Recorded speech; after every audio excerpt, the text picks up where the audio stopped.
আসসালামু আলাইকুম এভরিওয়ান, কেমন আছেন আপনারা সবাই? দূরে এবং কাছে, দেশ এবং দেশের বাহিরে যে যেখান থেকে আমার ভিডিওটি দেখছেন, আশা রাখছি সবাই ভালো আছেন।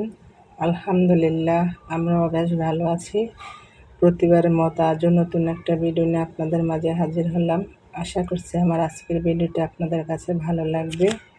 আমার ভিডিওটি যদি ভালো লাগে, আশা করি আমার সম্পূর্ণ ভিডিও জুড়ে আপনারা আমার পাশে থাকবেন।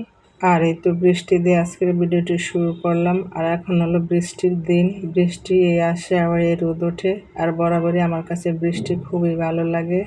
আর বাসার ভিতর থেকে বৃষ্টি দেখতে খুবই ভালো লাগে, কিন্তু বাহিরে গেলে একদমই ভালো লাগে না। বাহিরে গেলে কাদা পানি, বৃষ্টির জন্য হাঁটা যায় না। যাই হোক, তারপর এই তো এটা হলো বৃহস্পতিবার রাত্রের ভিডিও। আমি বৃহস্পতিবার রাত্রে মাংসটাকে ধুয়ে সব মশলা দিয়ে মাখিয়ে নর্মাল ফ্রিজের মধ্যে রেখে দেবো। আর শুক্রবারে ফজর করে আমি রান্নাটা করে নেব, কারণ আমি যেদিন মাংস রান্না করব এর আগের দিন রাত্রে আমি মাংসটাকে সব কিছু দিয়ে রেডি করে রাখি, যাতে শুক্রবারে সকালে ফজর করে আমি রান্না বান্না শেষ করে নিতে পারি। কারণ শুক্রবারে একটু ব্যস্ত থাকি। শুক্রবারে আমার 2 ছেলে বাসায় থাকে, সেজন্য তাদেরকে সময় দিই আর সকাল সকাল রান্নাটা শেষ করার চেষ্টা করি। তাই আমি সব সময় আগের দিন রাত্রে মাংসটাকে ম্যারিনেট করে নর্মাল ফ্রিজের মধ্যে রেখে দিই, আর সকাল সকাল উঠে রান্নাবান্না শেষ করে নিই। আর সকাল সকাল রান্নাবান্না শেষ করলে অনেকটা দিনের আয় পাওয়া যায় আর অনেক কাজ করা যায়। যাই হোক, এরপরে তো এটা হলো শুক্রবার সকালবেলার ভিডিও। শুক্রবার সকালে ফজর নামাজ পড়ে তো মাংসটাকে বসিয়ে দিয়েছি। এরপরে তো কিছু পেঁয়াজ কুচি দিয়ে দিলাম। যাই হোক, এরপরে তো রান্না করতে করতে আপনাদের কাছে একটা রিকোয়েস্ট করে নিচ্ছি, যারা আমার ভিডিওটি দেখছেন প্লিজ আমার ভিডিওতে একটা লাইক দিয়ে ভিডিওটি কন্টিনিউ করুন। কারণ আপনাদের একটা লাইকই ভিডিওটার অসংখ্য মানুষের কাছে পৌঁছে দিবে। আর আমার কথার মধ্যে কোনো ভুল ত্রুটি হলে আমাকে ক্ষমা করে দিবেন। আর আমার ভিডিওর কোনো অংশ যদি ভালো লেগে থাকে প্লিজ আমার চ্যানেলটি সাবস্ক্রাইব করে সাথে থাকা বেল বাটনটি ক্লিক করে অল অপশনটি সিলেক্ট করে নেবেন। যখন কোনো নতুন ভিডিও আপলোড করব সাথে সাথে নোটিফিকেশন পেয়ে যাবেন, তখন সময় সুযোগ করে আমার ভিডিওটি দেখে নিতে পারবেন। আর যারা অলরেডি কাজটি করে নিয়েছেন সবাইকে অসংখ্য ধন্যবাদ।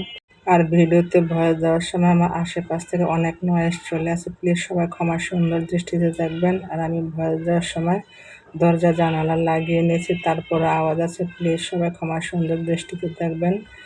যাই হোক, কথা বলতে বলতে তো আমার মাংস রান্না হয়ে গিয়েছে। এর মধ্যে একটু জিরার ফাঁকি দিয়ে দিলাম। আর মাংস যখন রান্না করি একটু বেশি করে রান্না করি, কারণ আমার ছেলেমেয়েরা মাংস পছন্দ করে। একদিন রান্না করলে 2 দিন খেতে পারে, সেজন্য একটু বেশি করে রান্না করি। যাই হোক, এরপরে এই তো টেবিলটাকে মুছে পরিষ্কার করে নিচ্ছি। আর এত ধুলাবালি আসে কি বলবো।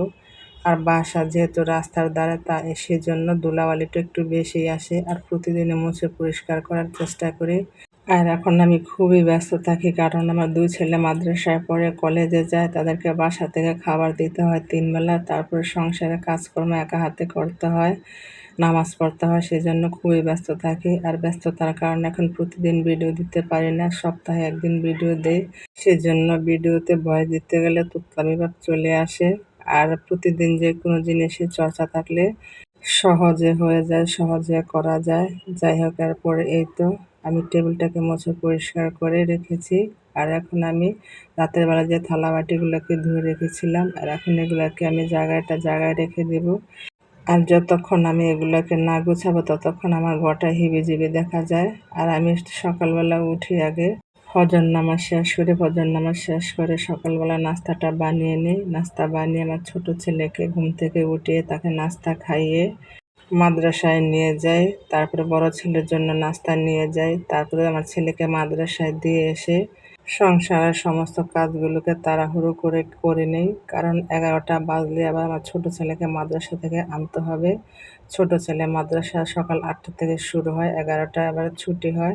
11টায় বাসায় আসার পরে আবার দুপুরে খাওয়া দাওয়ার পরে 2টার সময় আবার মাদ্রাসায় দিয়ে আসি। আর মাদ্রাসায় দুপুরে আমি দিয়ে আসি না, কারণ দুপুরে আমার বড় ছেলে বাসায় খেতে আসে। খাওয়ার পরে 2 ভাই মাদ্রাসায় চলে যায়। তারপরে আবার আসর নামাজের টাইমে গিয়ে আমার ছোট ছেলেকে নিয়ে আসি, এই আর কি। এভাবে করে আমার দিনগুলো পার হয়ে যাচ্ছে, 1 মিনিট সময় পাই না। আর আমি একটা সেকেন্ডকে এখন 10টা ভাগে ভাগ করে চলি, তারপরও সময় পাই না। যাই হোক, আমার ভিডিওটি ভালো লাগলে লাইক কমেন্ট শেয়ার করে দিবেন। আর বেশি ভালো লাগলে ফ্রেন্ডস আর ফ্যামিলির সাথে শেয়ার করে দিবেন। আর অনেকে আছেন আমার ভিডিওটি দেখেন কিন্তু ভিডিওতে লাইক দিতে ভুলে যান। প্লিজ হার্টলি রিকোয়েস্ট হলো ছোট্ট করে আমার ভিডিওতে একটা লাইক দিয়ে দিবেন। আর লাইক দেখলে মোটিভেট হয়ে নতুন ভিডিও বানানোর আগ্রহ বাড়িয়ে দেয়। আপনাদের জন্য অনেক কষ্ট করে ভিডিও বানাই। একটা ভিডিও বানাতে অনেকটা কষ্ট হয়, সংসার সামলিয়ে বাচ্চা কাচ্চা সামলিয়ে ইউটিউব ভিডিও ছাড়া অনেকটা কষ্টের ব্যাপার। তাই আমার কষ্টের কথা বিবেচনা করে আমার পুরো ভিডিওর অংশ জুড়ে থাকবেন। কেউ ভিডিওটি টেনে টেনে দেখবেন না, হয়তো দেখতে দেখতে ভালো লেগে যেতে পারে, আর ভালো লাগা থেকে ভালোবাসা সৃষ্টি হয়ে যেতে পারে। যাই হোক, এরপরে এই তো কিছু কেনাকাটা করলাম, বাড়িতে যাব। আর বাড়িতে গেলে তো নতুন কিছু লাগবেই, কারণ বাবার বাড়ি বলে কথা। বাবার বাড়িতে গেলে পুরাতন কোনো জিনিস পরতে একদমই ভালো লাগে না, সব কিছু নতুন নতুন পরতে ভালো লাগে, মন চায়। সেজন্যই তো 5টা থ্রি পিস নিয়ে আসলাম, আর থ্রি পিসগুলোকে আপনাদেরকে একটু দেখিয়ে দিলাম। আরও কিছু কেনাকাটা করার বাকি আছে, বাকিগুলো পরে করব, পরে ভিডিওতে দেখতে পারবেন। আর আমার ছোট ছেলের জন্য কিছু প্যান্ট, কিছু গেঞ্জি নিয়ে আসলাম, আর কিছু তাদের জন্য কেনাকাটা করব। আর এখন বাড়িতে গিয়ে অনেকদিন থাকতে মন চায়, কিন্তু থাকতে পারি না, কারণ ছেলেদেরকে মাদ্রাসায় ভর্তি করেছি। বেশি দিন থাকলে তাদের পড়ালেখার সমস্যা হয়, সেজন্য এখন আর বেশি দিন থাকতে পারি না, মন চাইলেও। আসলে মেয়েদের জীবনটাই এরকম, মেয়েরা সংসারের মায়ার জালে আটকে পড়ে যায়। চোখের নিমেষেই আরও একটি দিন শেষ হয়ে গেল। দিন শেষে শুধু মানুষ নয়, আকাশে জমে থাকা মেঘগুলো বাড়ি ফিরে যায়। আর এই মুহূর্তে আমারও বিদায় নেওয়ার সময় হয়ে গিয়েছে। সবাই অনেক অনেক ভালো থাকবেন, সুস্থ থাকবেন।